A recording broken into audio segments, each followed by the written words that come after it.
Welcome Between the Lines Girls Hoops on this Wednesday night, folks. Hump night. Hump day. Man, I tell you right now, Coach, it has been a week. It's only Wednesday. We still got 2 more days. I feel like we've been going and going and going. Coach, I got to start charging them basketball dads. I was 2 hours last night, and I didn't make no money. Woo! You know, and I feel like everybody wants to see me. Chief Jazz, who I am.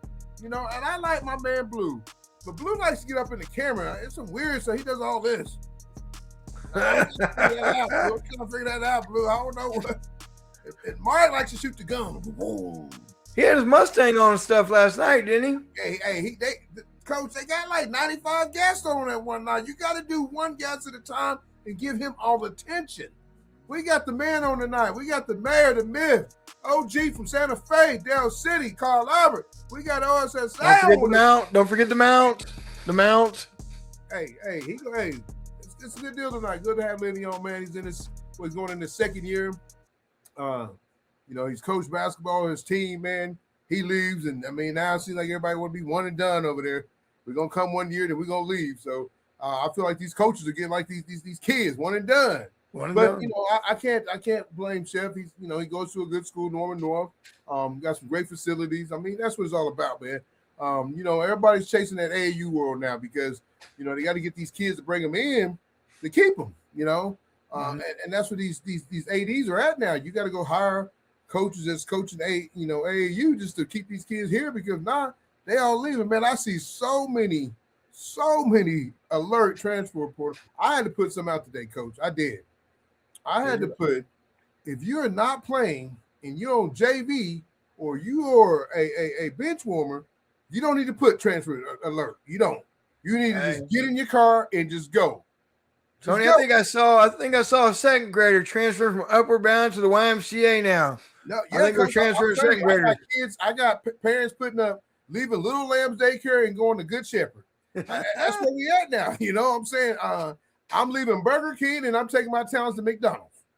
I'm leaving Sonic and I'm going to Whataburger. That's where we at now. Everybody don't get me wrong. I'm AI. My kids get so mad at me, and I'm gonna keep it real with y'all today.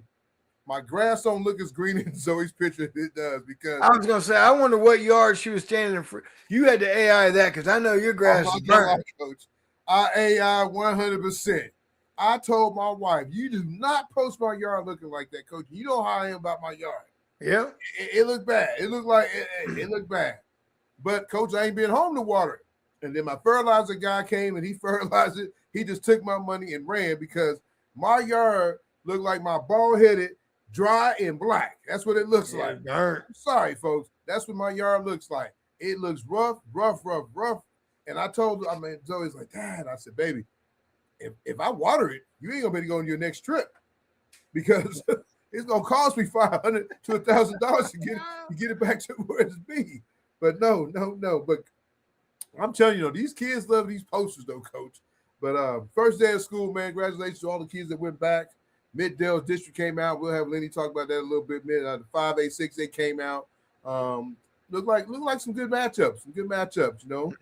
Mill City and Del City be on the same side. You got Newcastle. And I'm sorry, you got Mill City and Newcastle on the same side.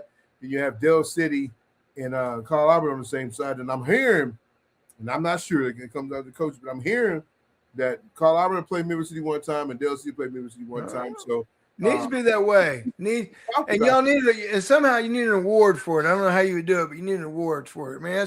That's good stuff. They need to find a good gym to play that in that is on a neutral site. That's not at Carl Albert's gym or Mill City's gym or vice versa, Del City or Mill City. So I think that'd be a good fundraiser. Maybe do it on a Saturday afternoon. It'll pack the house out. Both teams split the gate costs or the entries or whatever, what you call it, snack bar. Yeah. I think that'd be a good game. Bar? Excuse me? Popcorn bar for you? Yeah, whatever you want to call it. But I think that'd be good. All three of them get to play each other. Be the king of. I know Edmond does it a lot. They do the king of Edmond and more. They do it. I think they do it in softball and basketball. So I like that though. It's bragging rights. Before back in the day, Lenny was a Carl Albert Titan. I was a Bomber. Anytime that we beat up on them and they beat up on us, we'll meet each other at Heritage Park Mall and walk through the mall with our chest out, looking at them like, yeah, we got y'all. And they do the same thing to us. But one thing, Coach, I got to say one thing, and then we'll bring Coach Hatchett in. So the funniest thing is, I saw a kid, and I'm not sure. This is the show, folks, a podcast. We keep it 100. We keep it real. Coach, you and Lenny's both coached a long time. Yep. And I played. So a young man, he leaves Middle City. He goes over to Dell City. Okay. I mean, it's not 5 minutes apart. Depends on where you live. So he goes, he says, hey, man, I'm taking my town to Dell City. He goes over to Dell City. He's going to play football. He's going to play basketball. Big-time player. So then Chev leave, and next thing I know, he's going back to Middle City. And I'm saying, what?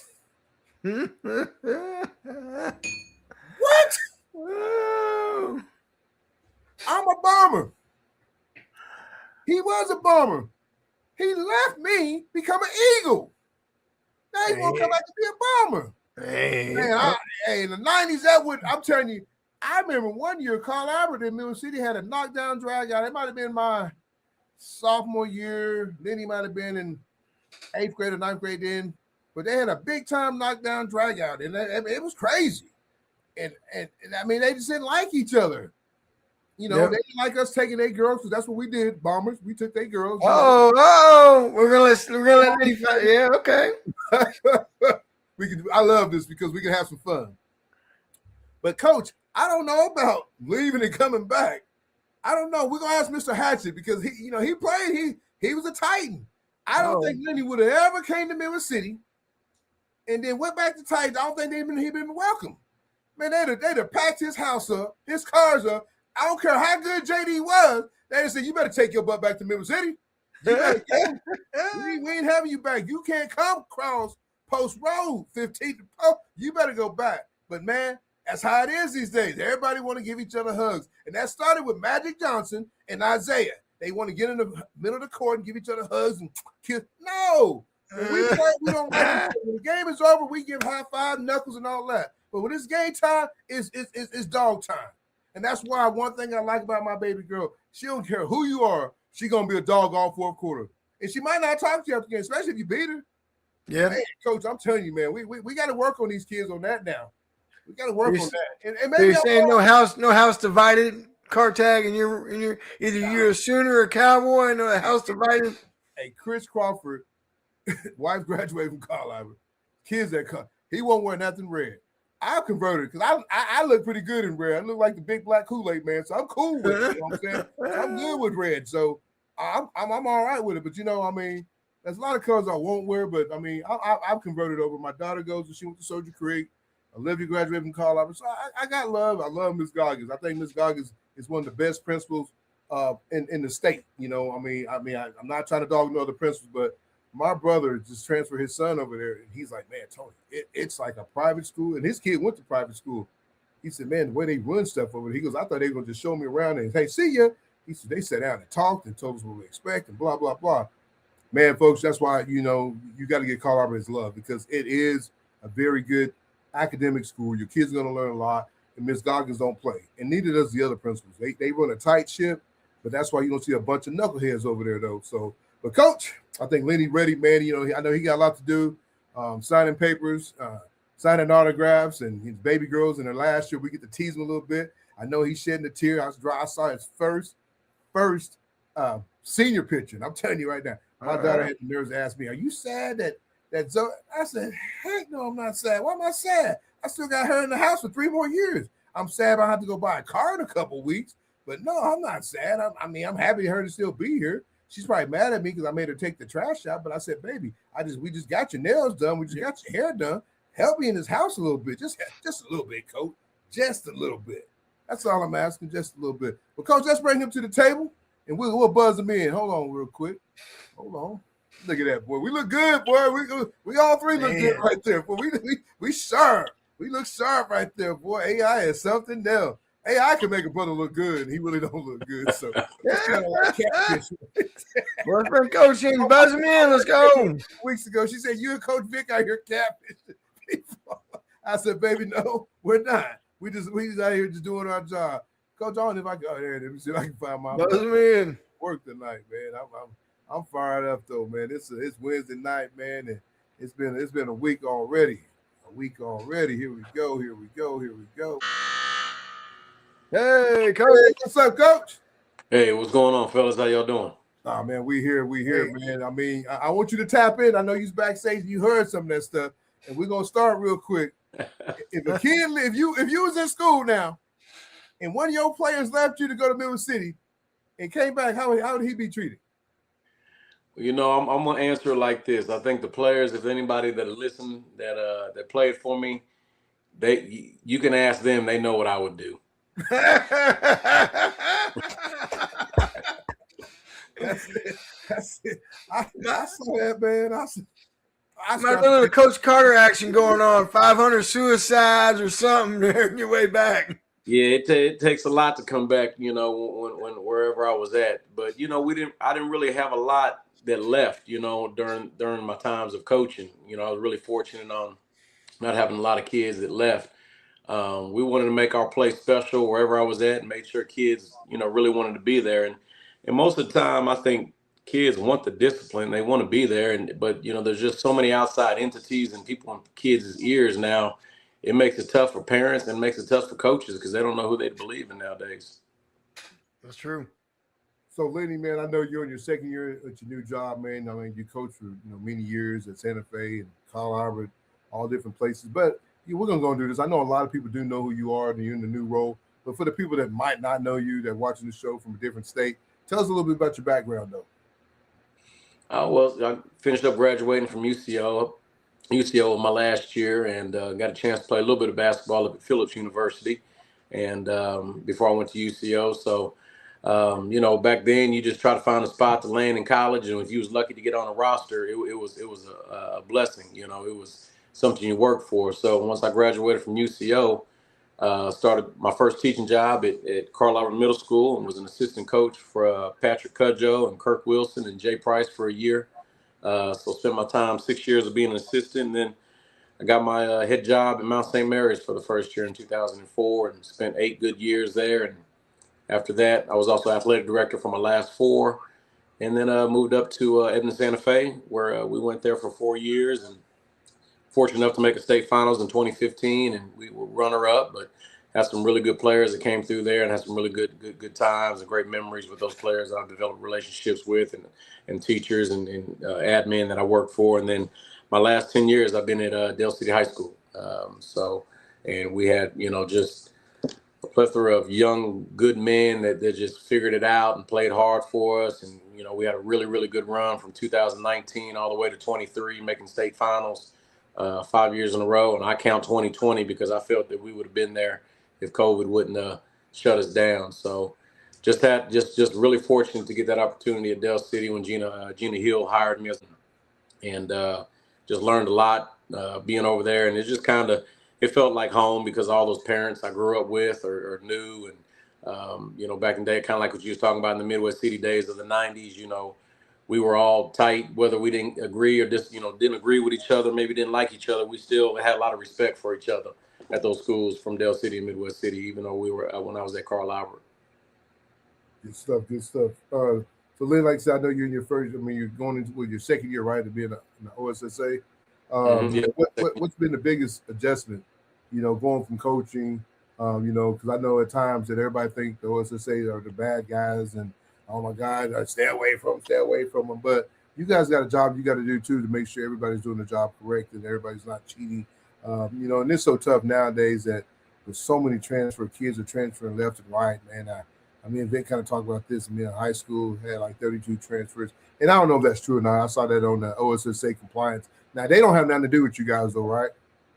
Who's that? Who doesn't have nothing to do with us? The OSSAA compliance and those guys that get on Twitter. Or Oh yeah, no, those guys are just guys that have their own opinions and do their thing. You know, I follow them, you know, because some of them is actually pretty comical, you know, yeah. And but some of it's pretty spot on too. You know, I'll just kind of say that when they're calling other coaches out or whatever. But they're not affiliated with us. It's just somebody wanting to use our initials and add to it. So what's been a big adjustment, in your second year being with the OSSA? I would say my biggest adjustment would be just getting to know the landscape of what OSSA does overall. A lot of people just think we're just all about just the eligibility and that's all we do. But when I got behind the scenes and got to the office and we're learning how to, people don't understand how difficult it is when you're trying to find facilities to put on these events and the state tournaments of all the sports, not just basketball and football, but, from tennis to golf and we have esports, and speech and debate and band. I mean, people just think we're sports, but we cover all that. And, when it's educational based activities, which, we have to really, really get back to. And I think our coaches need to understand that it says a lot for those kids because, sometimes this is pretty much all those kids going to get to experience is high school activities and hopefully make a state championship in whatever activity they're in. But, learning the policies, learning the ways we go about things and of course, eligibility is part of it. But there's a lot of factors that go into it, when you're learning these things. And we want to make sure we do things right. People think we're in it to get kids ineligible, and that's not even the case. I think our passing rate of having kids being eligible is above 97%. Of all the waivers that we get, because with all the rule changes and what goes on with member schools when they vote on these rules and we just kind of enforce them. It's pretty easy for a kid to get eligible now, so to say. But like I said, we have great directors, guys that a lot of people don't know that I think every director that's been there has had almost 15 to 20 years experience in their sport, that we're doing. It's not like we're guys just off the street or just got an administration degree and they just hire us. I mean, we actually been in the fire, and it's been fortunate for me that I just got out of the game. So I still know a lot of these coaches and have a lot of respect for these coaches, and I hope they have respect for me. And I think they understand now that I'm trying to make sure that we can enhance basketball, cross country, and track. So those are my activities to the best of my ability and have those kids experience those opportunities, like I said, to not only experience them, but just enjoy them. And that'll be something to always remember. Good stuff. Good stuff. So can you explain the new district lines and how OSSA determines which school moves up and which school moves down? I know Vick has been waiting for this question. He was tickled for this one, and I'm gonna let him jump in and say what he want to ask. Well, Vick, you understand, what'd you say, Vick? Coach, I just want to know, how do you count half a person? What's a quarter of a person? You got 270.75. What's that 0.75? What is that? 75%? So those are numbers that we just come up with. What people don't understand is it's the school that sends their average daily attendance to the Oklahoma State Department. They're the ones that come out with the numbers, and then we just receive those numbers to post, and that's how you get your ADM. So how they do the 0.5, you'd have to call somebody from the State Department because I couldn't answer that part. I don't know that part.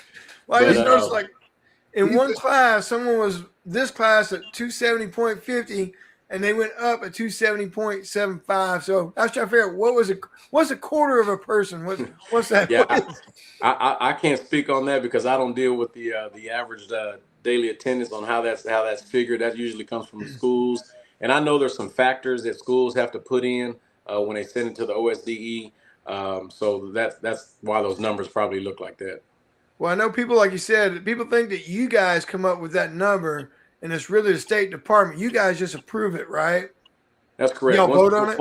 Once they release the numbers to us, the ADM, usually schools have, I think, 3 days to contest those numbers. And, once those numbers are not contested and they're final, our board approves those numbers. Like today, we had a board meeting and our ADMs have been approved. We move forward, and that's how we're able to start getting schedules done, or not schedules, but at least letting out the ADMs and letting people know who's in 6A, 6A2, all the way down to Class B. Well, I know the big thing was the private school this year, and I don't want to get much into it, but I do know that changed. They're straight ADMs now, right? That's correct. Yeah. So they'll be their classification will be based on what their ADM is. Okay.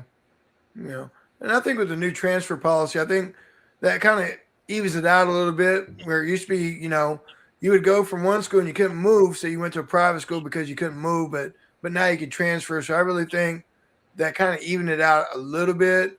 I do have a different view on it. I'll save somewhere else for the private thing, but some kids went to private school because they couldn't move. That was the only way they can go to another school at that time. Because I remember the old days where, you had to go check on a house to make sure that it was being lived in and the student was actually had a physical address at that house back in the day, how it used to be. So it's totally different now, but man, it's a wild, wild thing though. It really is. I know you guys got your work. I know you get phone calls. I know you get complaints. So I'm sure it's a busy day and a lot of explaining sometimes to try to just put out some fires. So y'all do a great job. Last thing, exactly, what is your title, Coach? I mean, what is your title? So I'm the assistant director and my activities that I cover is cross country, 5A, 6A basketball, and track and field. But, Brian Lester works with 4A and below. I know you're familiar with Brian, and we work really, really well together because to me, basketball is basketball, whether it's small school or large school. So we pick each other's brains, and he helps me out tremendously, and I'm able to give him some ideas on some things as well. But that is my title. And, another thing, Tony, is what I've learned in this job is how the opportunity of me from coaching, coaching young men to try to build them up for the real world. Now my job is basically I kind of coach adults. I'm trying to coach a lot of these new coaches and understand to teach them that the policies and rules that they got to go by. There's deadlines and things like that, and that's something that we try to do out of our office is really communicate to these coaches and let them know what they need to be done. So they're not, so a kid's not punished for the lack of what they didn't do, and I know Coach Vick would understand that because there's always things that he had to get done in a timely manner. So that's always good because it keeps me interacting with the coaches and I'm able to answer questions and help them and lead them in the right direction. I know this is a good question because I know with the new district, everybody think some coach gonna think that he got done wrong. Somebody did me wrong. They put me over here and I shouldn't be in here. Somebody's complaining right now about the district. Somebody are. So my next question is how does the OSSAA ensure that new district remain fair and competitive for each school? Because like I said, somebody's gonna think, man, they did me wrong over there. So compare that. So when we did districts this year, this is my second year of working with the districts. It's the fourth overall year. When you look at districts, you're looking at, we want to make sure that we try to balance all 4 districts to have a competitive balance. And when you're looking at a preseason ranking, everybody knows how that can be skewed with all the movement that's going around before the rankings, during the rankings, or after the rankings. So when a district's in place, you could see a bona fide move of a kid that is a bona fide player, and it could change the district entirely. But what we have to do is when we're looking at rankings, what makes it difficult is if a boys team is ranked number 5 and a girls team is ranked 32, you're having to couple these teams together. It's not like we rank the girls by themselves and the boys by themselves, which it is a separate ranking, but we have to bring them rankings together, and then we have to find a balance. So this year when we actually did our districts, we have a new employee at our OSSAA that just got hired, and he is really big on analytics and statistics, and Matt McAngus helped us out a lot with me in these districts. So what we did when we had our district committee, we already basically kind of proposed a recommendation to the committee of what we thought districts would look like, and with a competitive balance. And I'm telling you, we had that. It was about as balanced as it can be. Now, you're always going to have a coach want to know why they got to travel or why they got to go here. Well, you can't have 4 top teams of a girls team in one district. That it just doesn't. You can't do that. So when we brought the proposal, the committee was really excited about the template and things that we were able to bring them. 5A didn't make any changes that we proposed to them. 6A had a few things that they wanted to discuss and change. And at the end of the day, it was probably one of the best committees that we've had that we're able to go in and find the districts that were about as balanced as can be. And at the end of the day, I think you guys know just as well, if you can play, you can play. And if you're going to be good, you're going to be able to go win. Are there going to be some upsets? I mean, that's what basketball's about. You don't want to have a bad district and then a really, really strong district. You want teams got to be able to compete. I think that's what prepares them for the playoffs. And I think from 6A all the way down to 5A, I think all 8 districts for both genders are pretty competitively balanced, and we're looking forward to seeing how those games pan out. Coach Vick, you think? How was is 5A and 6A staying at the fairgrounds? Is that a permanent deal now? So all finals will be still at the fairgrounds or OG&E Center. Yes, we're still keeping that. So what we do is we made a 5-year plan, and then we'll have a rotation of who's at the OG&E Center for the entire state tournament. We're still going to be able to use OU. We'll still have some sub sites because, as you know, when you got 8 classifications in only 2 weeks, you got to get a lot of games in. So, but we're excited about the OG&E Center, and I thought last year, you know, from the 6A games, boys and girls, the 5A games, I mean, they were electric. They were packed. It was a great atmosphere. We got a lot of good feedback, and we're looking forward to trying to even do some more things this year to enhance those games. Very nice. I think it's one of the best venues that you put on. I know everybody, when you went to UCO, people kind of complain about it, but I think everybody loves it now. It's a great, great facility. I mean, the stadium is nice. Chad Richardson, I mean, the stadium is beautiful. And then the OG&E, I really liked it. I got a chance to. Didn't get a chance to be at the state championship game because I was gone, but I did catch some other games. You know, I think I caught some of the smaller classes, but I loved it. I think there's not a bad seat in the house. I mean, me and Vick, we sat kind of at the top at the bar area, and you still can see everything. Like you right there on the front row. So great job, whoever built that. I mean, just an amazing place. I mean, don't get me wrong, it don't have the same kind of feeling that the old fairground did, but I mean, the atmosphere in there is crazy. So, great job with that. Got a couple more questions. Then you're gonna become dad. You're gonna take that OSSAA. You're gonna become dad now. Okay. Got a senior. So, what are some of the biggest challenges facing high school athletics in Oklahoma? You know, what's some of the biggest challenges?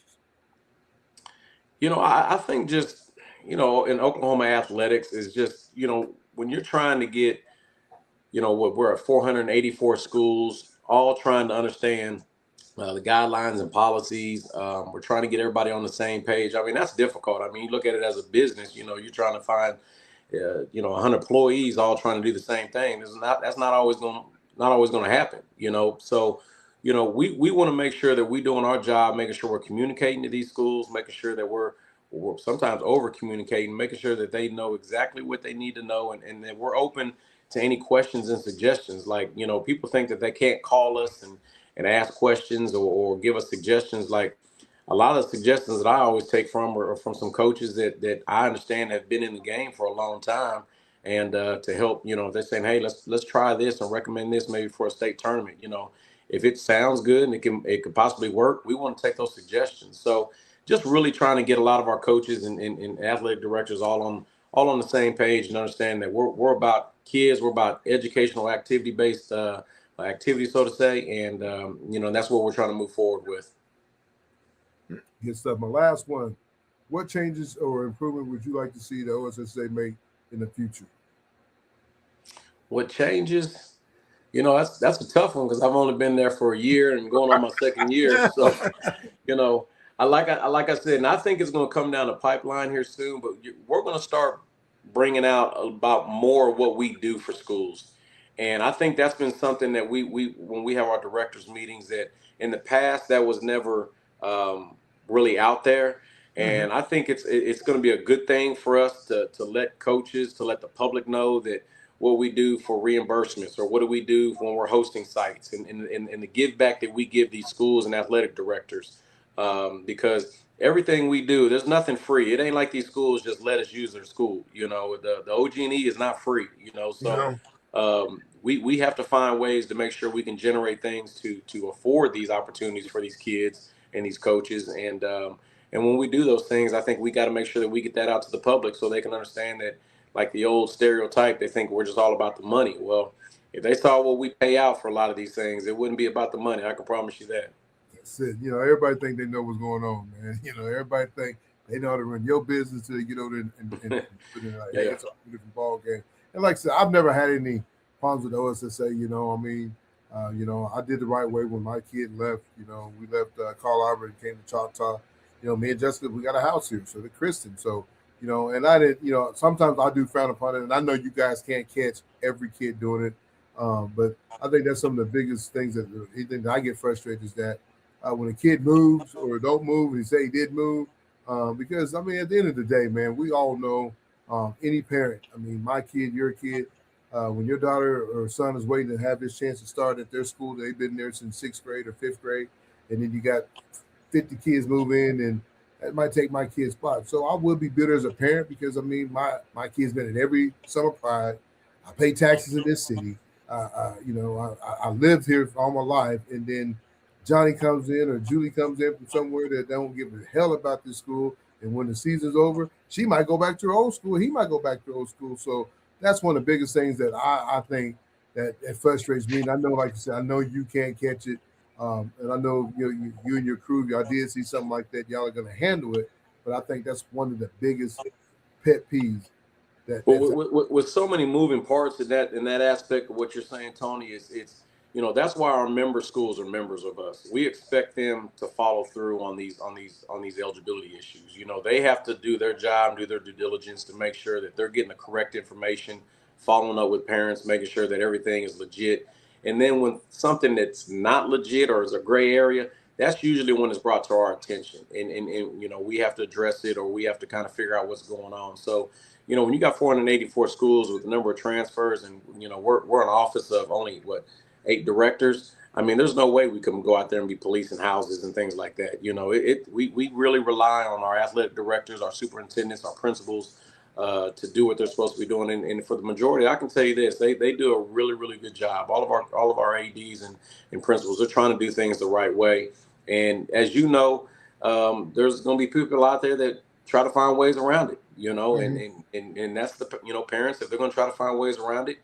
I just hope things stay legit on their end, so to say, and nothing comes back on them, because I've seen some things happen where schools have been, deemed where they have to lose some games because of an ineligible player. It may not happen at that time, but if they can, kind of retroact some of those things. So I just hope, people try to do things the right way. I've always encouraged parents, ask questions, talk to the athletic director. And if they aren't still sure what they need to do, they can always call our office. Yep. Now it's time to put that other hat on.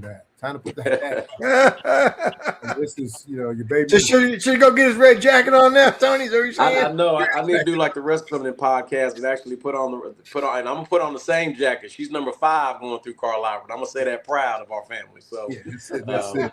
Absolutely. How'd you feel this morning? I mean, she's a senior. You watch this. I mean, this is your baby girl, because you got your little man, but this is your baby girl. And daughters just hit different. We all got daughters here. Me, you, Coach Vick. It's just different. It does, man. It's different. So how was it this morning? Her taking that picture, having them jeans on and say 2027. I mean, how did it hit you this morning? Be real. I'm gonna be honest with you, Tony. This is the first year she left before I left to go to work. She left before I was getting out of the bed because she went to senior sunrise, and they wanted to all go meet in the parking lot and have breakfast and do the thing. So she said bye, and I'm just happy that when you see your daughter being able to grow up and become independent and doing the things that they're doing responsibly, it just makes me feel good as a father. And her and I got a great bond, and we're really close, and I'm excited for her. I mean, is it tough to accept? But it's like I used to tell my players about a state tournament or the state finals. I said that date's coming whether we're gonna be here or not. So graduation date's coming whether I'm ready for it or not. So I got to get myself prepared for it. That's good stuff. That's good stuff. No, like I said, you guys have a great bond. I do love that. I have 3 daughters, and I know how it is, man. And it's even tough when you got to walk her down that aisle, man. I'm telling you, I had snot bubbles coming out. I could have flew off, man. I'm trying, and babies, like I said, it's always my last one. So yeah. It's a great feeling, being a father. It said, I mean, especially you want your daughter with a man that's kind of like you or better than you, because I mean, how it is when it comes to your baby girls, man. Anybody do your girls wrong, you ready? You'll go to jail for them. That's just 100.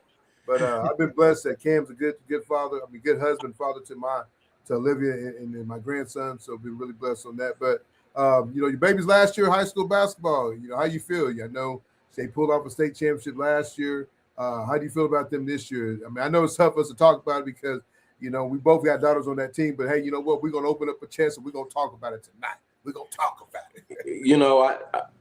She right now she's doing volleyball and enjoying her season there, and I think they've got a pretty solid team to make a deep run in volleyball, and that's something that we've kind of just been in our household, is like we just want them staying active. Like I always wanted them to be a part of something. It's something that they enjoy doing, from my brother JD all the way to my son and all of us, we stayed active at Carl Albert and participating in as much as we can. So I love their group. I really like what they've done. Not a lot of people had them having a chance to win it last year. And, the one thing that Coach Ritchie does a really good job of is they're going to play together. And the group that I think he has coming back this year, I think they're going to even play together even better, because of the youth that they have that they all can play, the Crawford twins and Zoe and Vanessa, and then you mix in Hayden, Malia, and Kinley. They've got a really good nucleus, and that's what, when you get girls that can kind of come from your middle school all the way up, and there's no interruptions with some of those girls, you're gonna have a recipe for success, and I feel that they have just as a great chance as anybody in 5A, and I thought they played their best basketball towards the end of the season last year. And as Coach Vick would know, you want to play your best basketball going into March. December and January are games that you're trying to evaluate and make some adjustments. But if you're playing good basketball in February and March, you're gonna be scary. Yeah. Well, how was it, Coach? Last year was your first year of not having to try to squeeze in a game, rush from a game to a game. How was it to actually just be able to watch for first time ever, not miss a game and be able to watch whenever you wanted to? How was that? Man, it was a refreshing feeling. I can tell you that. One thing I give my players credit when I had at Dell City, they knew my daughter was playing at 6, and we still had a pregame routine and things like that. But I'd have my phone out and I'm watching it on the OSN live stream, or I'm trying to run over to Carl Albert if it's a home game and get back by halftime of the girls' game. When I didn't have to really worry about those things, being able to just go to the game and watch warm-ups to the end of the game, it felt good. It felt that I also made the right choice and the right decision. I've talked to a lot of coaches that's either had kids that got to play and they wish they got a chance to watch them play, and sometimes they got fortunate enough to be able to coach their kids. But when I made that decision, it was a family decision. And, my daughter was the one that really didn't take it too kind when I made that change. She was the one that was a little upset because all she's known me as is coach, or she's Coach Hatchett's daughter. But we talked about that. And I'll tell you, it was just good. It was good for the family. And I was just blessed to be able to see her every game. And I think one of the most full circle moments for me is me taking this position. I was able to medal her at the state championship, put that medal around her, where I've been able to see a lot of my players getting medals and receiving it, but never been able to just actually put it on your daughter will be something I'll never forget. Man, that's nice. So are you going to coach the younger guys again this year? I know you're involved with the 7th grade. I think you're all 7th grade. This team was really solid last year. Coach Vick, I don't know if you got a chance to watch them, but this team was solid. I mean, Lenny will tell you, man, these guys are some go-getters, man. And it's a lot of some of their brothers, Austin John, Elijah's little brother, Lenny's son. You got some dudes. You got little buddy. This team is special, So they really remind me of the year Stevie Burge and them groups played. They all had older brothers that played at the high school, and they're just gym rats, and they've grown up in the gym at Carl Albert and being with older brothers. And those are special kids. I've always felt that, I think, whatever Dorian Williams at capacity, if I can help at the middle school. Last year, I was only able to kind of go like at 6 in to about 6:45, 7, and then I left to go to work. Coach Gilbert to coach the 7th graders as well. So I just want to be a hand to help. I don't need no title. I don't need no head coaching. If it's only practice I'm at and helping them with practice, that is fine with me. But I plan on trying to help out at what I can, and with Carl Albert Middle School on those kids, and that kind of gives me my fix, so to say, when everybody says, "Do I miss coaching?" That's it right there. That's it. So talk about the wife, man. She's really quiet. Now I have heard her get, your daughter make a mistake. I have heard her say she's quiet.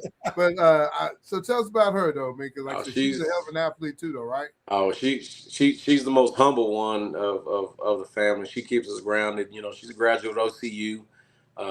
They recruited her from Sweden. She was a 4-year tennis player for them, and then played 1 year soccer. And I believe she's NAI All-American. I always tease her like we need to have that up in the house so people know who you are. But she's just one of those that just don't want no credit.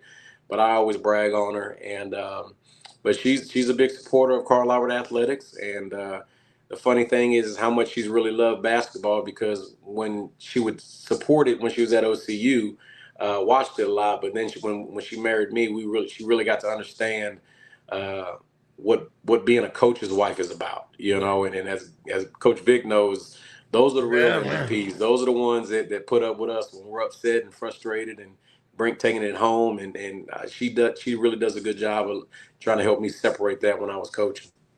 That's good stuff. That's good Well, stuff. I tell you what I do miss of you coaching, and I know you still do it in a way, but I used to watch the locker rooms that you used to post and the talk that you had, and not about basketball, about growing young men and being responsible and the things that you would do. I used to enjoy when you used to post that, because you were actually sharing and you could tell that those guys were listening to you, and your locker room was tight, and those were great things that you used to post in your locker. So as from a coaching standpoint, I never had a coach against you, so I'm good, but I do miss you having those moments. Those were, Vic, those were something. It was something I just kind of put together. I remember when we started, I was trying to count how many days it was going to take to get to a state final when we started playoffs, and I wanted to make sure that, a lot of coaches sometimes, I think, ramp it up during playoffs, when that's sometimes, to me, the time to dial it down a little bit, because you're hoping to play at the end of the year. And I'm not saying when I say dial it down, we still went hard, but I told myself, and I talked to a couple coaches, when we got to playoffs, our practices were an hour and a half, and I made sure that we were done at 3:30. And I told my assistant coaches, if I go over, we're stopping practice. And we would stop practice. We go down in our hospitality room, or we go in the locker room, and we just called it our motivational 10 to 15 minutes of whatever we wanted to present. And I gave duties to my assistant coaches. I bring in speakers. And I tell you, after that first year, our kids just started asking about it every year. Like, Coach, are we going to do our motivational deal? And they would repost it. So I knew the message was getting through them. And it was the culture that was being built. That was my biggest goal. And as you know, just as well as I know, I mean, in today's day, we got a lot of kids that are fortunate to have two parents at the home, and there's some that don't have a parent at home, or they're living with a grandparent, and I just wanted to, I grew up in a way where I wanted to make sure that I could share my experiences and what I learned from what I learned at home to these young men, and before they were taken out to the real world, because I knew my guys, I knew what they needed, and they that's why we're real tight till this day with all my guys that I've been able to coach. Yeah, I do miss that, because like I said, I used to catch in on that. And I was like, man, I like taking notes myself. Like, how can I share what you're doing? So you were doing a good job. Your messages were going not only to your players, but they were going to other coaches as well, of what that looks like and how you did that. So I just wanted to tell you thank you on that. Thank you. And it was consistency. We could have done it for a year, and then, our coaches, sometimes we just don't do it again, and that was one thing I wanted to make sure that we kept going as long as I was coaching, and it really, really paid off. And then we would kind of let those kids have a voice. I remember some of the best ones. I'd assign a senior or two to tell them, hey, you got tomorrow after practice, so you need to go home and figure out what you want to talk about. And I just sit back there. I wouldn't say a word and let them do their thing and let them present. And they started getting serious, and their deliverance sometimes is a little different to their players, and those kids start accepting that. So you can get creative on that stuff, and that's what I encourage coaches to do. And I love when they call me and ask me how we did some of our accountability programs with our Eagles, and talked to Coach Norris up at Tulsa Union just the other day. He was picking my brain because he wants to incorporate that down in Tulsa Union. So, of course, it makes me feel good that coaches are asking about it, because I think it works. And then, like I said, in today's day, we're just trying to build young men up. I just want them to be great young men when they get to that real world. Yep. That's good stuff. But Coach Lenny, I ain't gonna hold you much longer, man. I'm glad you got to come on, man. Like I said, it's good to talk to you. Tell us a little bit, what's going on. And like I said, I know you've been busy. I know it ain't over yet. I know there's gonna probably be some other kids trying to transfer, and I'm seeing boys still transferring out, and got girls probably gonna still transferring out. I said I'm blessed that my daughter's at a school that she likes and she wants to be at, and so it's a good deal. And we tickered about going to. I'll keep it 100. We tickered about taking her to the prep school up there in Dallas. Coach Ed really wanted, and me and Vick talked about it, and we had Ed on the show, and me and Vick really talked about it. I look up to Vick a lot because he's a guy that's coached, and he's like, man, Tony, just sit back and relax, and something's all he wanted to do. But at the end of the day, she's just a freshman. We got plenty of time, and like I said, he been a bomber. I had to convert myself to be able to become the Titan, but having Christian Goggins and some of the other principals and the coaches and Mike and all those guys there, man, what they do over there, it's been great. It's a family, and so you're asking about you went there, so but you're asking about a school. Well, and Tony, I'm gonna tell you this, and I'll leave you with this: is that I was talking to my daughter about this. I was talking to my wife, and Coach Dunn and I've talked about this. Well, first off, I've told you this: if you can play, they're gonna find you. Like, it don't matter where you go. You can move around to prep schools and keep transferring. Sometimes those end up being red flags, I feel, for college coaches. Yes, sir. Especially with the new rules that change for college coaches. I've always been a believer, if you can play, they're going to find you. Now, moving forward to what you was talking about Zoe being a Carl Albert and things she's been able to do and how special Carl Albert is, there's a lot of value in young women and men that stay 4 years. They may, and I've always felt that, and I'll use Carl Albert, Carl Albert's a special place because there's not a lot of schools that kids play multiple sports and they continue to win in those sports. Yes. And if you look at Carl Albert, from the girls to the boys, they're playing at least 2 sports and they're winning. And that's a culture that is hard to compare. And I've always felt that having girls or boys that are 4-year seniors, they may not be your star player by their senior, but they're going to bring some type of value to that program to find a way to win. And that's something that's always been important to me with my daughter. And I love your daughter's motor. I've told you that a number of times. I said, man, she just needs to keep doing what she's doing, and she is going to be fine. Like, she plays on both ends of the floor. And I tell my daughter, I say, and everybody knows she's not flashy. She's not, overly fast and athletic, but she's consistent. And I told her, as long as you stay consistent and you can play on both ends of the floor, you're going to be able to contribute. You don't have to worry about all that other stuff. And that's the one thing I've been fortunate with her. She don't talk about points and things like that. She's just happy to be contributing in the best way she can, and she understands her role, and she'll go out there and do it, do her job. I mean, her junior year, she's guarding post girls, 5'4" or whatever, and this year she's kind of can do 1 through 5. So I've always felt as long as she can continue to keep contributing to the team on both ends and being consistent, the value of when you get those seniors that's been there can really create culture for those other girls that are coming up. No, that's big time, though. That's like I said. That's why I tell people. I tell Vick all the time. I say, shh. Your wife's like, he didn't pick us. No, I didn't. I didn't. I know we got. It's like Christmas.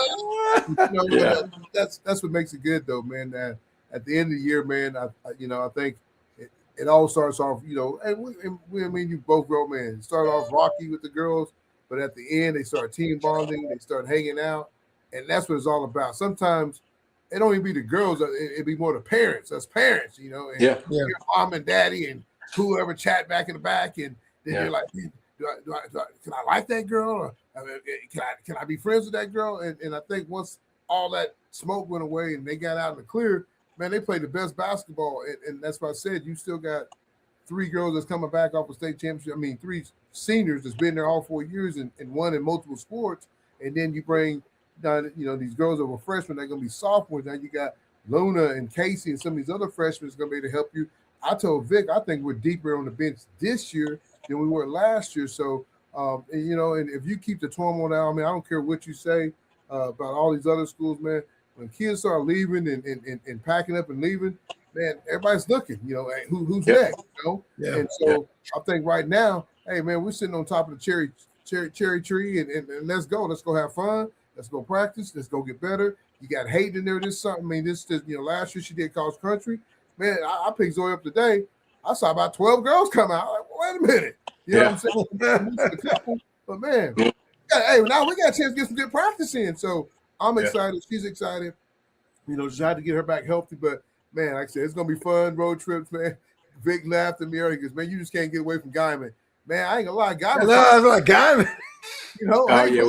They got that Guyman trip. I saw that. But, it's what it is. It's either Guyman or I think it would have been Altus and multiple other places that had to drive. So but it's good. But winning's contagious, man. And I think Vick knows that. And when that football team starts winning and that softball team starts winning, that it's contagious, and it goes back. It transitions to the basketball court and to the next spring sports, and I think as parents and competitive parents, and we're former athletes, we're always going to have our opinions, but sometimes we just have to sit back and let that coach coach the kids, coach the boys, the girls, and let that process take care of itself. And as long as we're able to do that, I feel our girls are going to be great. I feel that any coach is going to be great when they allow that. But there's just a lot of input that coaches are having to deal with, a lot of pressure that these parents sometimes apply to coaches, just to the fact that they're so used to that AAU mentality when you can go load up a team and you're winning all the time. In school, you're dealing with the kids that just want to come try out and just try to play, learn the game. Yeah. That's the magic of coaching, is how can you cohesive make that girl become a contributor, a girl that may not be getting those 5 stars and all that accolades and things like that, but she gonna take charges, she gonna get steals, she gonna rebound and do those things. So that's what I like about high school basketball and the coaches, and we're blessed. We got a great coach and a great team, and I'm excited to watch our girls play this year. Yeah, the only thing I hope that transfers don't take away are rivalries. Yeah, Like you said, when you're a Titan, everybody knows where you're from. Everybody knows what it means, from boys and girls sports. I'm Oklahoma City product, so when you're a Knight, you're a Knight. When you're a Bear, you're a Bear. I mean, there was no. I mean, that's how it was. And you were city champions, and you wore your city champion shirt like it was like it meant shirt something. you had in your life. I mean, it meant something. It meant something. Yeah, and Gary, I've talked to Patrick Cudger. We talk about this all the time when I was coaching. We still do, but when kids are playing 3 or 4 games a day, or let's say 2 to 3 games a day in AAU, they lose the first one. It don't matter to them no more, because they know they got 2 more games. I've said that all along. So they take that mentality sometimes, I think, into basketball. When they start the school, they're like, we lost our first game of the season. We still got 24 more games. Yeah. Back in the day when we were playing, every game meant something. We lose, we were pissed, and in the matchup, we loved the matchups. I loved watching the Joe Atkins and those guys that would battle each other from John Marshall. The name I just dropped the name. He was at Northwest Classic. But when them guys would come in our summer league at Carl Albert, I mean, that gym was packed because of matchups. We weren't hopping a team to go play with other better players. We wanted to play against them, Right. So it's a different era. It definitely is. And I hope we can get back to where kids just want to be at their school and play for their school, play for the neighborhood they grew up in, and be proud of it. Yep. Well, Coach, we appreciate you, brother, man. Thanks you. Like I said, man, looking forward to your daughter doing big things in her senior year, not just in volleyball, in school, in basketball. Like I said, man, you've done a great job, raising her, you and your wife. And like I said, I know you got your little man coming on board.